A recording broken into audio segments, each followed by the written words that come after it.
Deep dive on PR Genius. You know how it is. You're trying to stay informed, maybe really get a handle on things, but sometimes it just feels like you're drowning in information overload. Oh, totally. We get it. That's why we're here. Right. To take these big, complex topics and kind of pull out the most interesting bits, the insightful nuggets, just for you. And today, well, we're plunging into something pretty unique. Parody religions.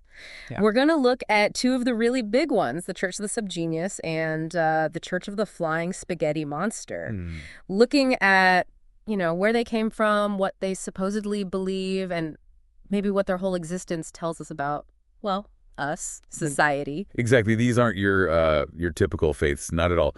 They're basically belief systems designed from the ground up to satirize, to kind of send up the more mainstream religions. Right. And to guide us, we've got some pretty cool material. There's this insightful article from Pop Matters. Okay. The Wikipedia and Rational Wiki entries on the SubGenius Church, which are super detailed. Yeah. And even a pretty lively Reddit thread where people, members, maybe ex-members, are hashing out what it all means today. So our goal, our mission for this deep dive is really to get a feel for what's driving these movements, like what conditions kind of led to them starting. Yeah. What's the context? And what are the core ideas, the tenets that actually resonate with their followers? And, ultimately, what can you maybe learn from them about belief, about authority? About the kind of anxieties shaping our culture. Precisely. Okay. So let's dive right in. Maybe start with the older one, the Church of the SubGenius. That's good. It goes back to 1979. Dallas, Texas, started by Ivan Stang and a guy called Dr. Philo Drummond. Oh, and someone known as Dr. X was there too. Right off the bat, even that origin story feels kind of layered, doesn't it? Like their satire built right in. Totally. Apparently, their very first recorded act was this really DIY photocopied pamphlet announcing the end of the world, but also like taking shots at both Christian and New Age spirituality at the same time. It really sets the tone, for their whole approach. It does. And okay, here's where it gets even more meta, maybe. The leaders claim the actual founder was this J.R. Bob Dobbs character. Bob in quotes, always. Always in quotes. Supposedly started it all way back in 1953. Right. And they say Bob contacted Drummond. How was it? Telepathically. Telepathically. In 1972, before they ever even met in person. Stang actually calls himself Bob's sacred scribe. Wow. It's like this deliberately built, almost, tongue-in-cheek history. It feels like it's mirroring how some actual religions build up their own origin stories. Exactly. It's like they're hitting fast forward on the whole myth-making process. Instead of like centuries of evolving stories, you get this instantly created backstory around a figure who, let's be honest, sounds like he walked out of a 1950s ad. Yeah, like a vacuum cleaner salesman or something. Which brings us to Bob Dobbs himself and what the SubGenius folks actually believe. Well, the main guy, like we said, is J.R. Bob Dobbs, always with the quotes. He's presented as this pipe-smoking, super ordinary-looking salesman type 50s vibe.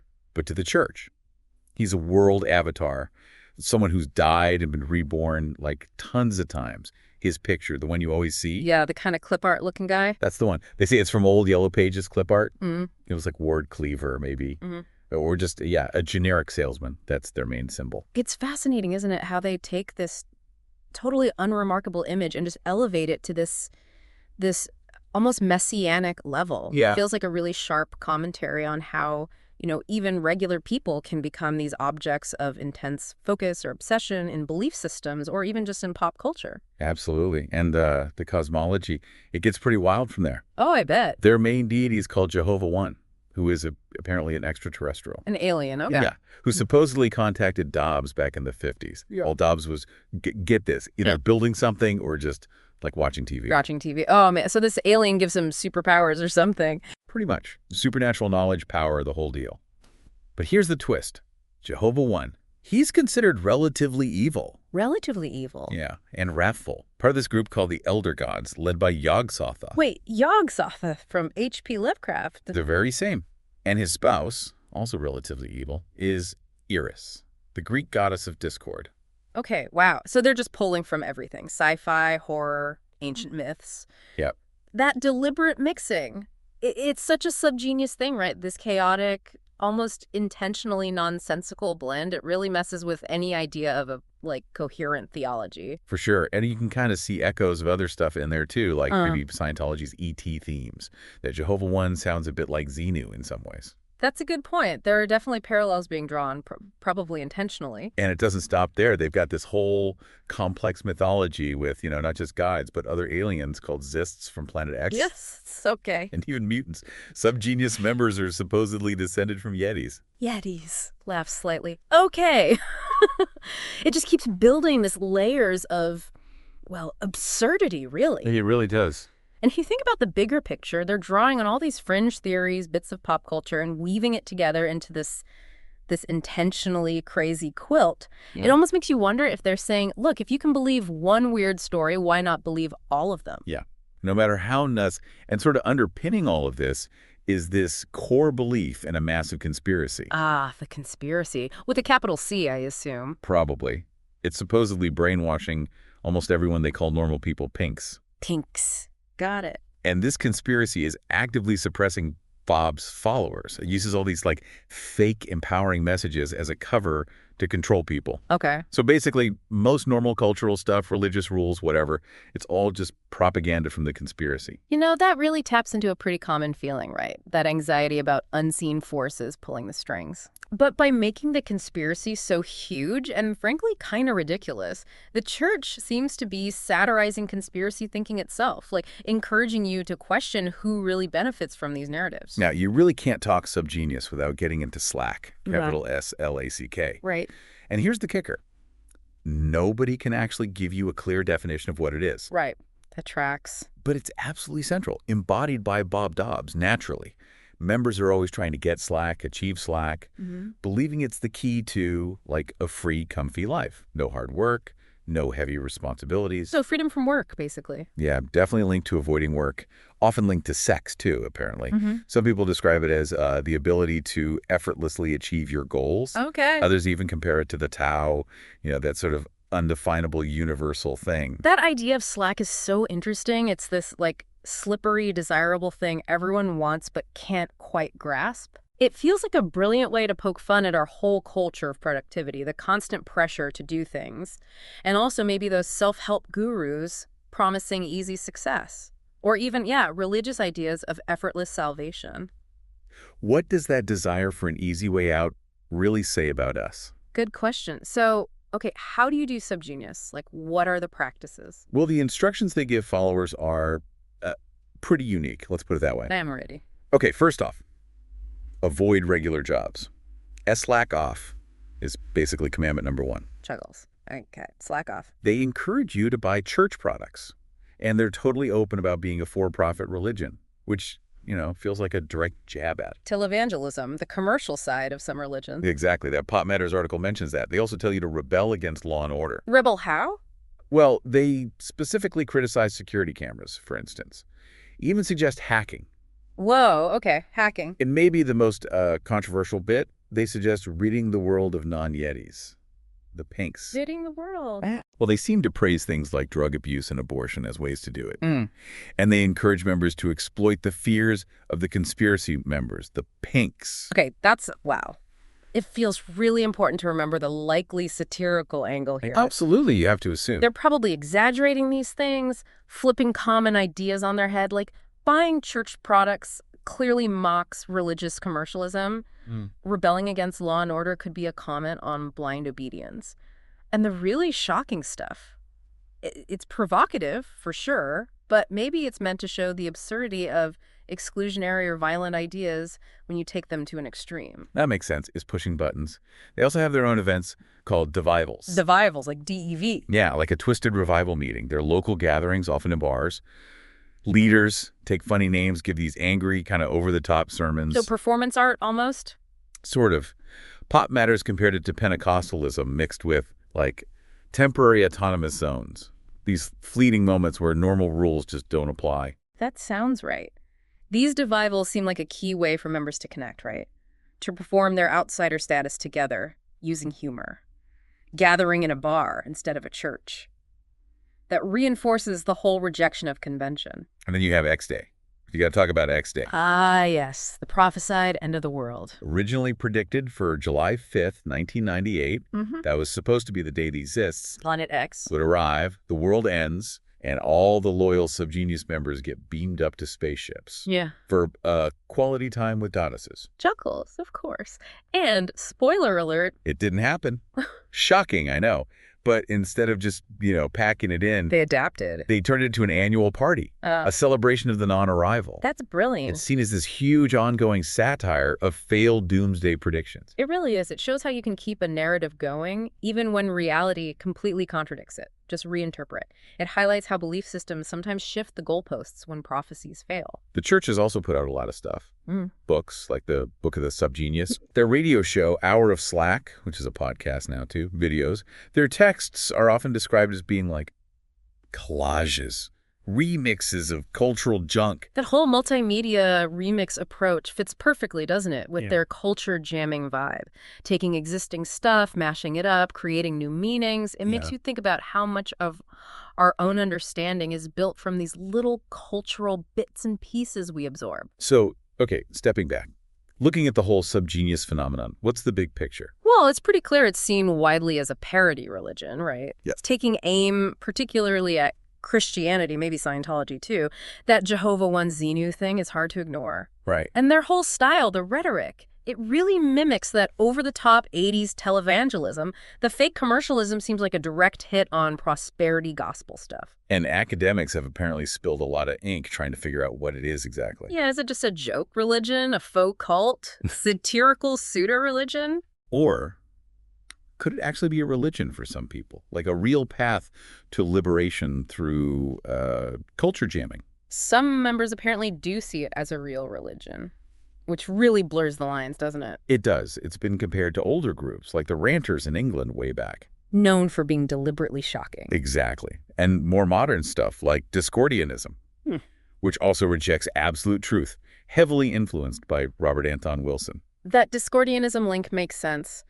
Both kind of reject rigid systems, embrace chaos playfully, though SubGenius seems more focused on remixing specific pop culture elements in its satire. Now, that Reddit thread we mentioned, it brings up something really interesting, maybe a bit concerning that's happening more recently. Yeah, okay. There seems to be this internal conflict brewing about the church's humor. Some describe it as like edgy but nice deep down, and how it might be getting appropriated. Appropriated by who? By alt-right or even fascist types, according to the thread.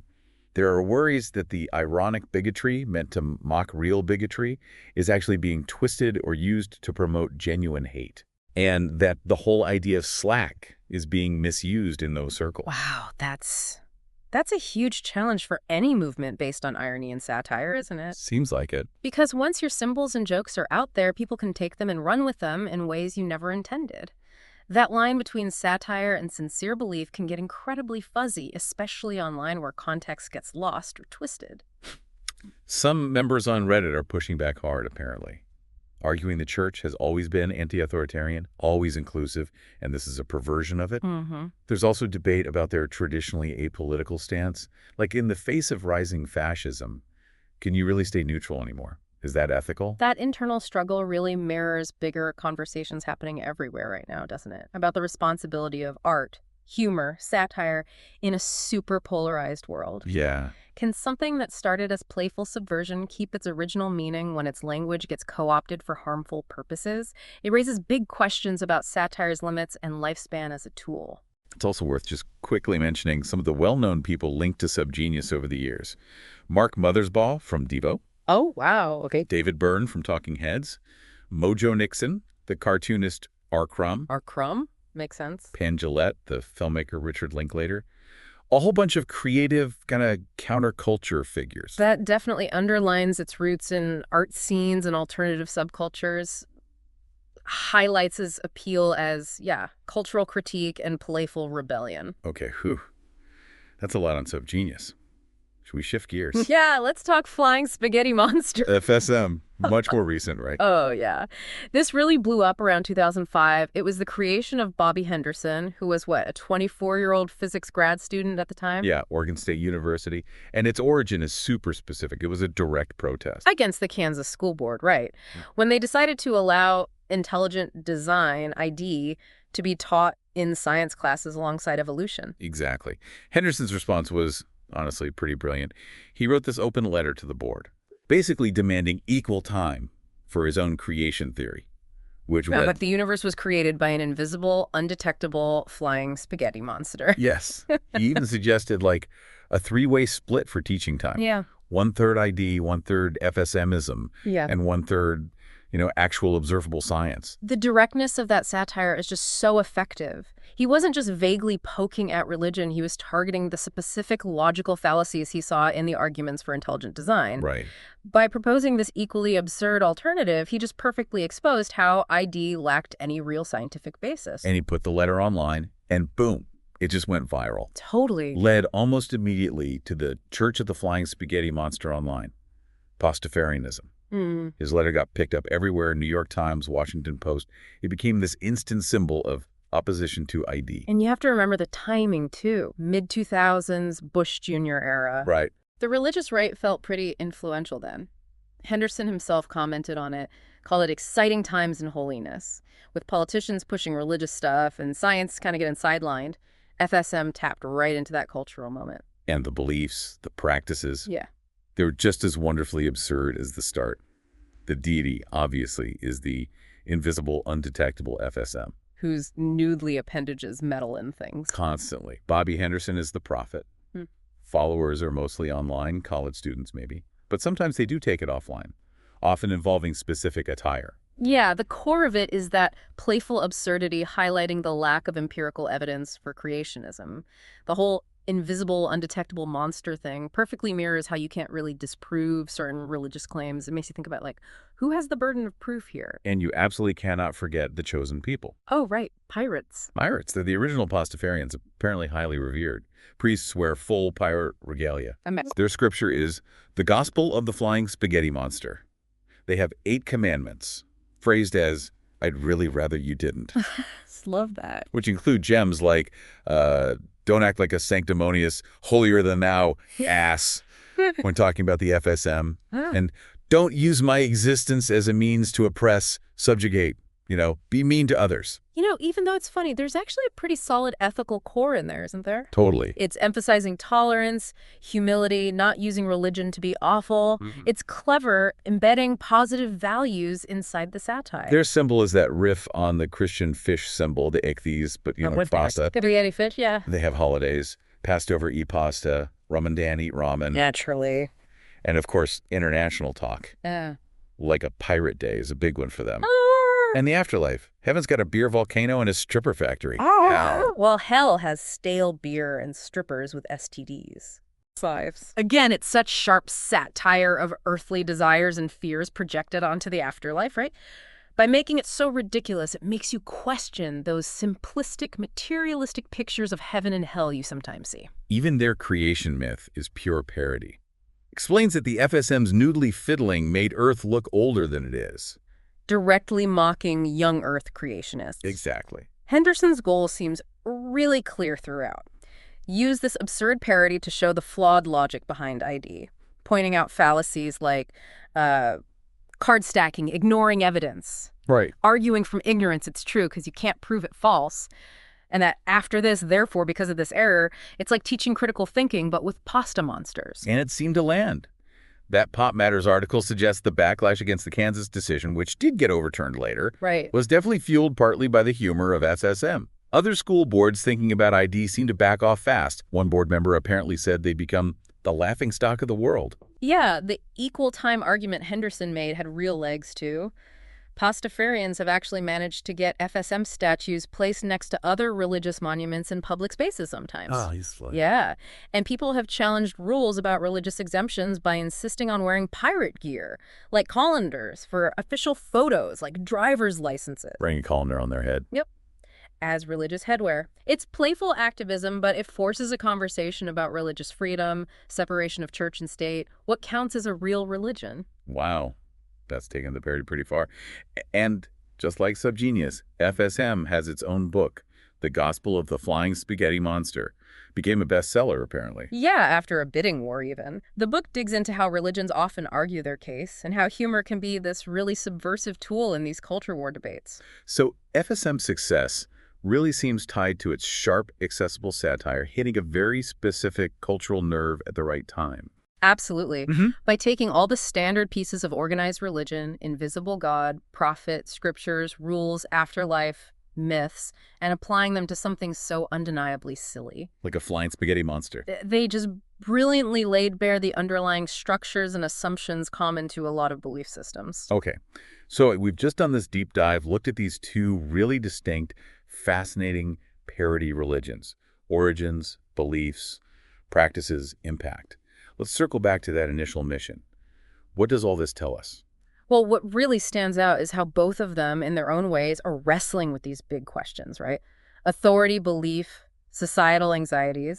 SubGenius comes out of that post-counterculture vibe, reacting to televangelism, consumerism. It taps into a more general alienation, maybe, a distrust of the mainstream. Yeah, broader target. Whereas FSM is laser-focused on that specific clash between science and certain religious views of creation, much more targeted. In humor. We got to talk about the humor. It's Yep. obviously crucial for both. Absolutely central. It's the engine for their commentary. It's how they question norms, poke fun at perceived absurdities. It makes serious topics approachable and, honestly, pretty funny. Yeah, entertaining, definitely. And that humor, it kind of disarms people, right? Makes the critique maybe easier to swallow. Plus, it builds community for the followers, that shared inside joke, that collective identity built around questioning things. It's interesting, too, thinking about why they resonated with different groups. SubGenius seemed to offer a home for alienated people, maybe, celebrating weirdness. A space for the outsiders. While FSM was a rallying cry for people worried about science education getting messed with. Fair specific issue. Yeah, and like we touched on with that Reddit stuff, SubGenius seems to be at this really interesting point now, right? Grappling with that tension between the original satire and the risk of its symbols being co-opted by genuinely nasty groups. Yeah, that's a tricky spot. It really highlights the challenge for any satirical movement. How do you control your message once it's out in the wild, especially when bad actors might twist it? So as we wrap this up, maybe leave the listener with something to chew on. Yeah, definitely. Think about humor's role in your own beliefs, whatever they are, religious, political, just your personal take on things. Where's the line for you between playful questioning and genuine faith or conviction? And maybe in a world just saturated with information, with conflicting views hitting you constantly, how important is it to be able to laugh at ourselves, maybe even at the things we hold sacred? Does that help us navigate it all? It's a good question. This whole exploration, it really invites you to reflect on belief itself, right? The power of satire, that ongoing back and forth between the status quo and the people pushing against it.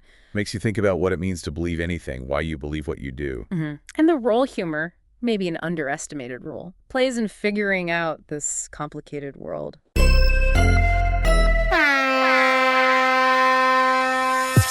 Deep dive on PR Genius.